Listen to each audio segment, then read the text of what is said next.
Okay, folks, it's your buddy Mike Messier. I had a subscriber, AJ, had some things he wanted to talk about, so he should be in here in a minute. He's got some topics, but I figured, if you folks are out there on all the LinkedIn, the YouTube, the Facebook, very popular in Facebook, these interactive chats, I've decided just to do a open interactive activity here, and you're all welcome to chime in. I'm sitting directly in the sun. I'm going to have to move um, because my eyes are getting blinded. But like I said, we do have an open interactive chat here, and there was a subscribed to Mike Messier YouTube uh, subscriber who said he had some things he wanted to throw my way and get my take on. So I'm kind of waiting for those comments. So AJ, if you're out there, buddy, now's your time to shine. I gave you the heads up, so hopefully you're still available to throw in your chats. Otherwise, I guess I'll start talking about something. I did see Ghostbusters 84 last night. Uh, it's good. Really becoming more of a Sigourney Weaver fan. I mean, I don't know. I guess she's going to be in this Ghostbusters Afterlife thing, but Sigourney Weaver in the 80s, if you look at Gorillas in the Mist and Working Girl, I think that was 1989 with Melanie Griffin. And but this one, Ghostbusters 84, I mean, the gatekeeper. So if you're not familiar with the work of Sigourney Weaver, Aliens, of course, I guess I forgot about her biggest thing. It's probably the Aliens franchise. But Sigourney Weaver is just a tremendous actress in my book. So here's to her. It's interesting how sometimes you go through life and you forget about some of the people. It could be celebrities, could be athletes, anybody who do amazing things, and you kind of forget all they've accomplished and all they've done, and you kind of take them for granted. But I guess I'm just these days appreciating Sigourney Weaver for whatever the fuck reason. Okay, topic holder. I'm waiting for your topic. Going back to this Ghostbusters, I say Ghostbusters 84 because there was a sequel, an all-female sequel 3 or 4 years ago. I didn't go to see it. It wasn't that I was angry. I mean, some people were actually angry that movie got made, or I just didn't happen to see it. Sometimes you just don't happen to see a movie. There's a lot of movies out right now. I might miss a few. That's right, Adam. Yeah, oh yeah, that's what I saw yesterday. So the original Ghostbusters. Um, God, Sigourney Weaver, man. I mean, I didn't quite get if she and the Rick Moranis character actually got together or not, and if so, what were the ramifications for her and Bill Murray? I mean, I guess I think about those things. Bill Murray's character. I always catch myself doing that because, as film fans, we always say things like, "Oh, Bill Murray and this," and we don't say the name of the character. But when I was an acting coach, and I still am to some extent, I always try to distinguish between the actor and the character that they're playing, but I can't remember the names. They did do a little preview of the new Ghostbusters. Hard word to say. Ghostbusters Afterlife. They did a preview with the Reitmans, I guess, Ivan Reitman and Jason Reitman, and you know, it's father and son. I mean, I guess that's one thing I have a hard time because they're trying to kind of play a joke where in this little 5 minute preview thing to get you excited for the new Ghostbusters, that okay, we've got to somehow feel sorry for Jason Reitman that he had Ivan Reitman on set. Like, oh, you're trying to do your job and your dad's watching over you. Well, you have a job directing a major motion picture because he is your father and he did do the original Ghostbusters. Um, okay, I'm waiting for my buddy here. More comments, Adam. Feel free. The AJ gentleman, I don't know where he is. Maybe he got caught up in other business, but I'll talk about more things. I'm capable of doing such. Um, what else? World Series tonight. I'm kind of disappointed, to be honest with you, Adam, uh, and others that are watching, that the World Series has not been getting much coverage, even on the sports talk shows. I don't quite understand that. I checked in with First Take and Skip and Shannon. My morning ritual, just so you guys know, you wonder what do I do in my day. The first thing I listened to this morning was Jim Cornette rant about the Ghostbusters match. Actually, I have more thoughts on that if we go into wrestling. But then I tune into Undisputed with Skip and Shannon Sharp, and Skip Bayless, who I used to really dislike, but now he's kind of grown on me. And then I see what they're talking about, and if it's usually it's either Tom Brady or LeBron James in some incarnation. But they weren't even talking about the World Series. They were talking about Monday Night Football last night. And I guess the Chiefs are 4-4. They're 2 years past the Super Bowl. Some of the shine is off the sparkle with the quarterback, Mahomes or whatever. But they did win last night. And then they're talking about other stuff. I guess, the Lakers or whatever. I'm like, do they realize that there's a Game 6 of a World Series tonight? Am I mistaken? Like, wasn't that a big deal once upon a time? Like the fucking World Series. I mean, I'm not trying to be the old man yelling at the clouds. What about the World Series getting coverage on television? But I don't understand, Adam and AJ and whoever else. Why aren't there? Why isn't there coverage now for the World fucking Series on sports shows? I mean, it doesn't have to be the top of the headline news, but I just don't understand it. Has baseball fallen so quickly in my lifetime? What do you think? Who do you think Oscar's father, the baby, was from Ghostbusters 2? Oh, God, I'd have to see that one again, buddy, because it's been too long. Conspiracy theory is that it was Rick Moranis' character. I don't even remember the baby from Ghostbusters 2. I remember that Bobby Brown had, like, the song In Control. That was the theme song from Ghostbusters 2, and kind of Bobby Brown was at his pop culture peak before he got to be kind of the bad boy Bobby Brown and Whitney's abusive husband Bobby Brown. That's kind of how people saw him after a while, to be honest. So I don't remember the baby, to be honest with you, Adam. I just it's totally slipping my memory. I remember seeing Ghostbusters 2, but they'd have to re-release it, buddy. So yeah, the whole Rick Moranis thing, another guy that's kind of disappeared from Hollywood. And look, I wasn't a big Rick Moranis fan, but you got to admit his body of work. I think wasn't Doug and the McKenzie brothers. Wasn't it McKenzie? Rick Moranis was a McKenzie brother. What else? I had a guy talking to me about chemtrails the other day. That was fun.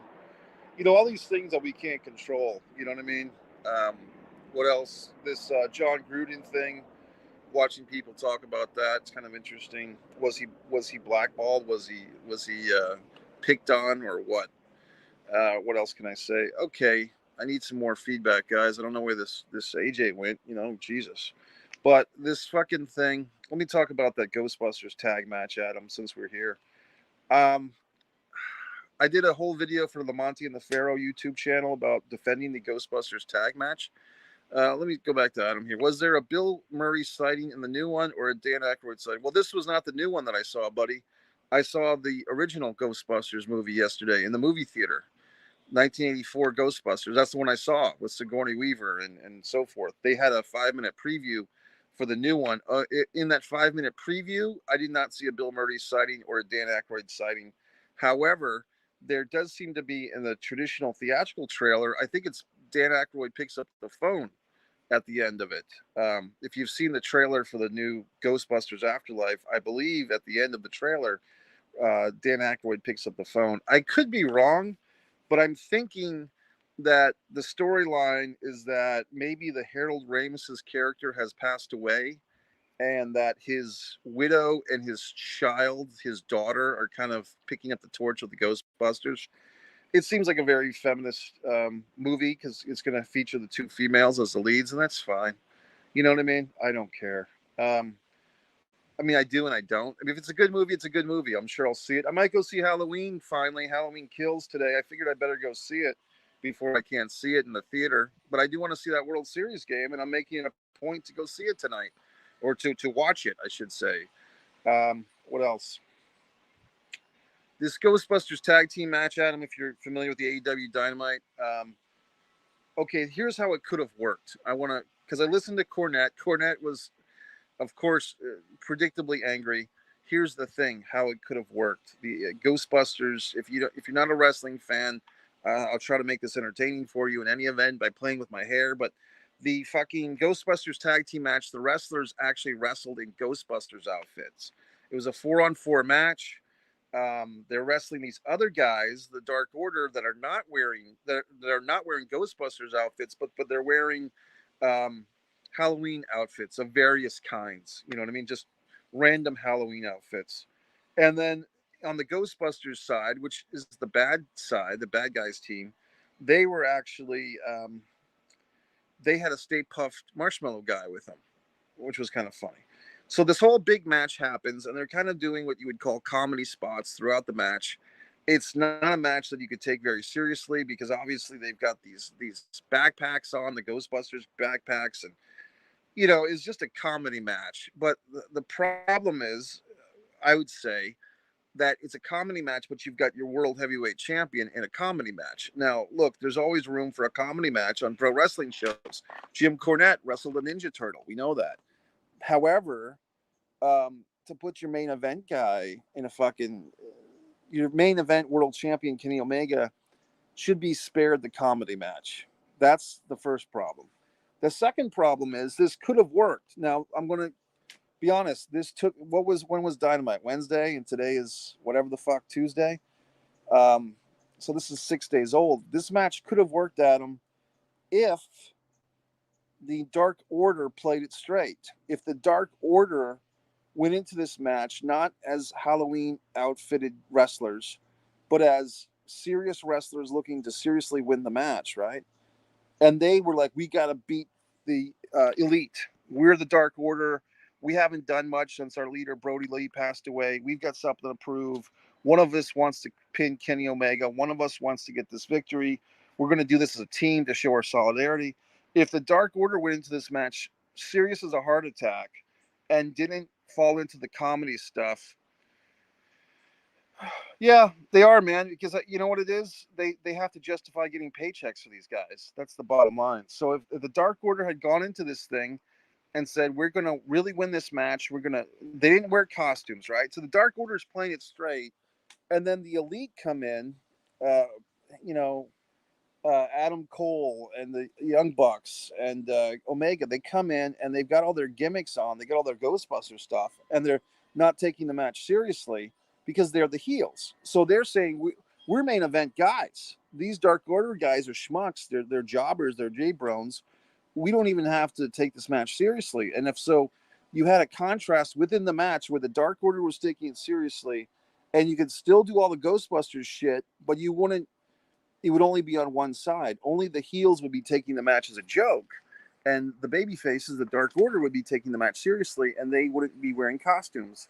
Then somehow, I would actually say the way to go, well, you could do two different things. You could have the heels, the Ghostbuster teams, Omega and the guys, win somehow on a cheat.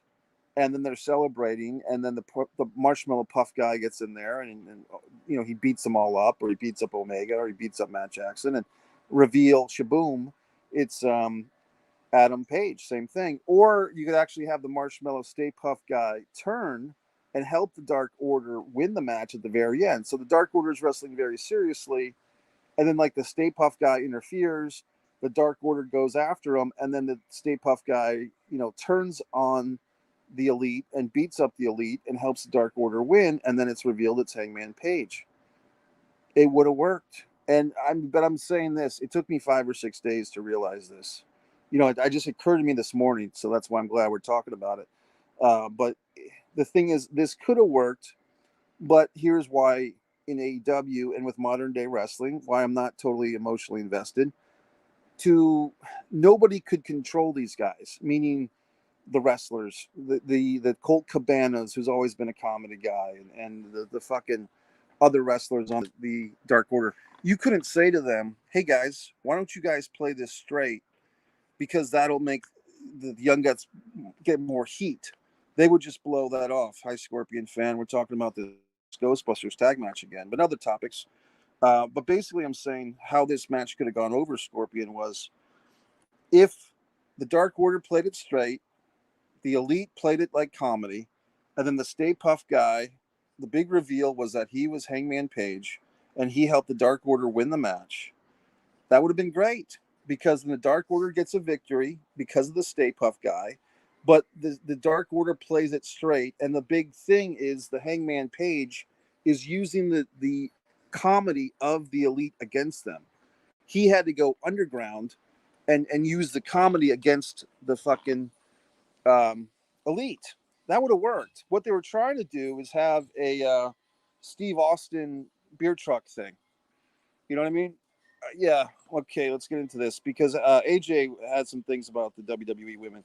But my point is, it was very close to being fully successful. That's why they need someone like me in the company, AEW, to kind of be the monitor because you have to control some of these wrestlers. Because the reality is, the Dark Order guys wouldn't have the restraint to not wear the Halloween outfits. I know these wrestlers these days. They would listen to that. Like I would say, hey guys, if you don't do the comedy stuff, Dark Order, you play it straight. Let the heels elite play a comedy. That's going to be better for everybody. They would listen, they would nod, and then they would do what they want anyway. Because I've just learned that with millennials or just whoever the fucks, people will listen to a sage, to an intelligent person, a more intelligent person. They'll nod and they'll say, "Oh yeah," and then they'll just do what they want anyway, and then they'll be surprised when it didn't work. And I've experienced that many times in many ways. So I've just at the point, guys, where I just give up. I just emotionally disconnect and not give a shit about these fucks. I'm doing my own goddamn thing. Seduction of distance. Watch that. More talent in that fucking 3-minute video than all these wrestlers and their whole big goddamn stupid match. Becky Lynch is upset with Charlotte. She wanted her fired. If not, she was going to pull a Medusa with AEW. So, interesting. Are you saying that Becky was going to go over to AEW with a women's belt or Charlotte? Uh, because I've heard that Charlotte was thinking this women's division. See, here's another thing. I got into a big debate with my buddy Kevin Castle on Twitter. Kevin's a good guy, but we obviously have different views on this stuff. To me, last week on the upside for AEW, that I say her name wrong, I feel bad. Hikaru Shida, who looked beautiful, and fucking Serena Deeb, who looked awesome, had a great couple of matches. And that women's Britt Baker, Dr. Britt, in that non-title against Abandon. I was talking to Bobby Wrestles and Maki Maki, his lady friend from Philadelphia. They had me on their podcast last Sunday, Bobby Wrestles. And I was saying the same thing. AEW had a great week for women's wrestling. This stuff with Becky Lynch and Charlotte trading these belts, and they want the other women don't get along with Charlotte now. I don't know what to say. It's kind of a clusterfuck and a mess, but I think like all good things must end. I think the fans are sick of Charlotte Flair. I think I don't know if the other women wrestlers are sick of Charlotte or not, but it kind of feels like, once again, Cornette, how can we miss you if you don't go away? And I feel like the only person that really wants to keep Charlotte Flair in the WWE is Junior McMahon. Maybe Triple H. They feel he's an integral part of the league.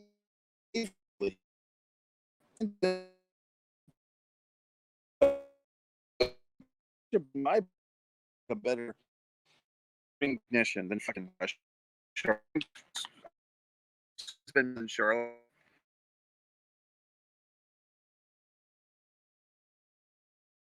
Go black here. Okay, I'm back. But I'm more of a Sasha Banks fan. I mean, I think, like I said, Charlotte's great, but it's like a 1 and a 1A. You know what I mean, as far as in-ring work. But they can definitely get by without fucking. I'm getting eaten by fucking mosquitoes here, gentlemen. So I might have to call this a wrap. But anyway, Scorpion and Adam, I appreciate you gentlemen chiming in.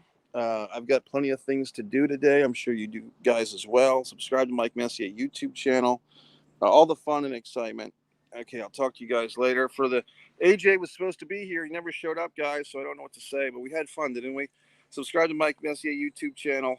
It's only Tuesday. I'm picking I guess I'm picking Houston tonight because I picked Braves in 7. So we'll see. I think that the pitching thing that Houston kind of pitched themselves out, but they'll get by tonight on heart, and then they'll lose Game 7. So I'm picking Braves in 7. Oh, that's AJ. That's you, buddy. AJ, did you have anything else to say, brother? Was that it? The Becky Lynch thing? Was there other topics? Because I don't want you to. I didn't know that was you. You had a different handle here, buddy. So what else you got? I'll give you another minute or so. Okay, buddy. I did address Ghostbusters for you, the movie, the 1984 movie. But do you have any other topics? Because we did talk about the Becky Lynch thing.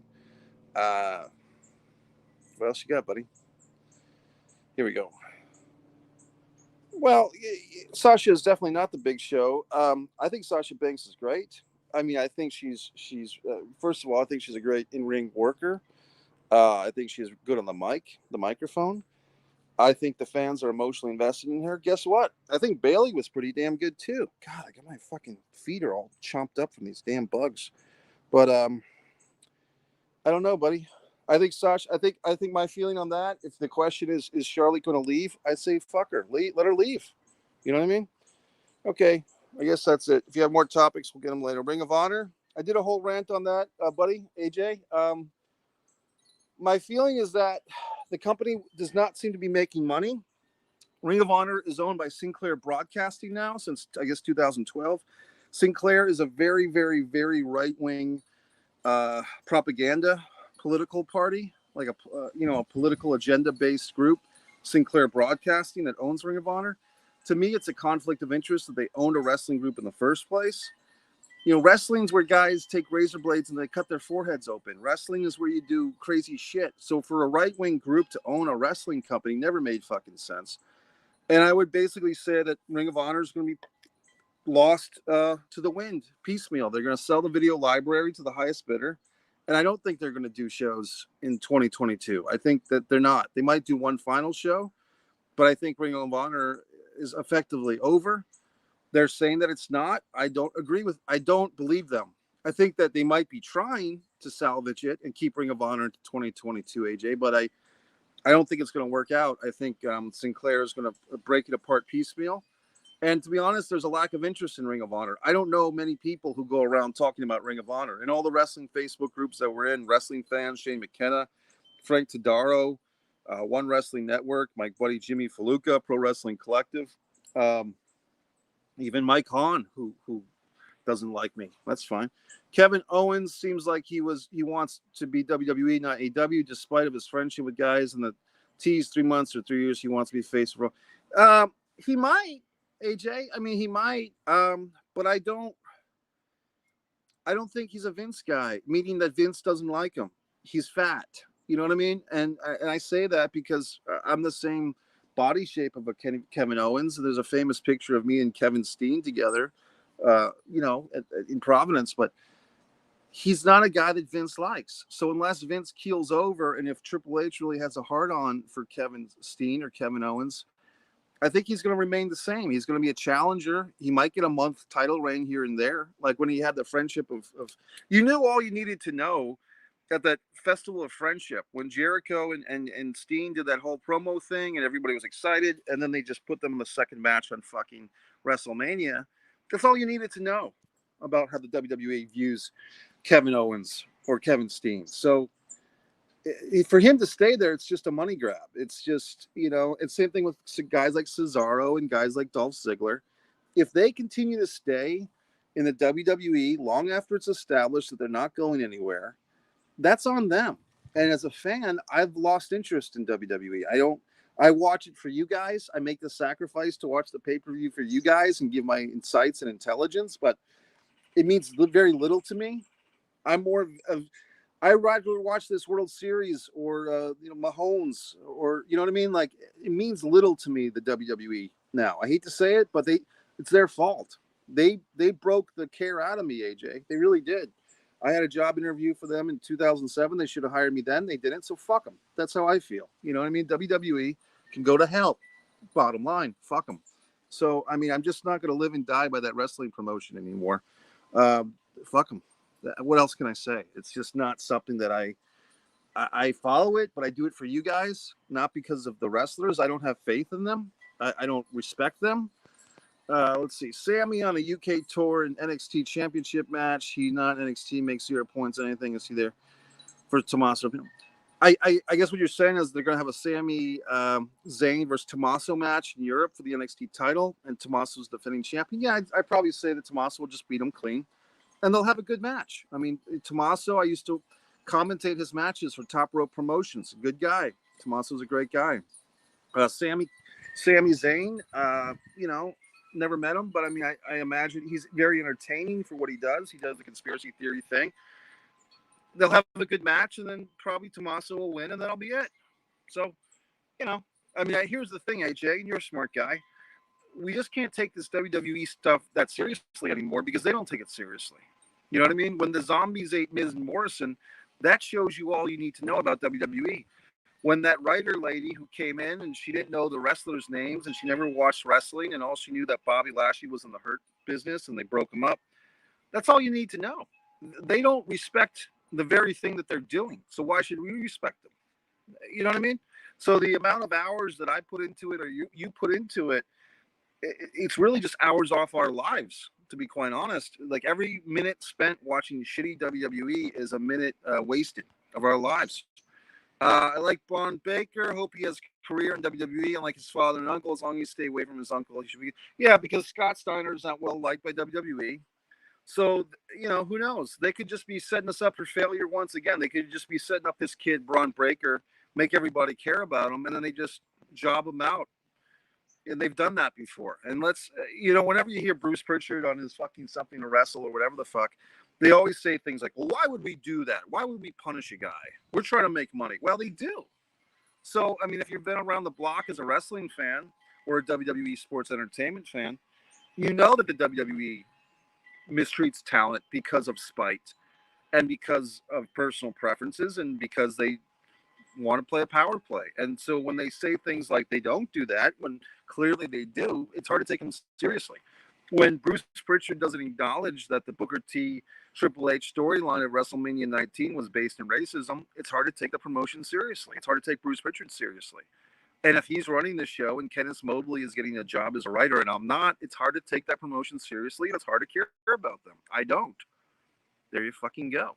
So anyway, buddy, I'm more into AEW.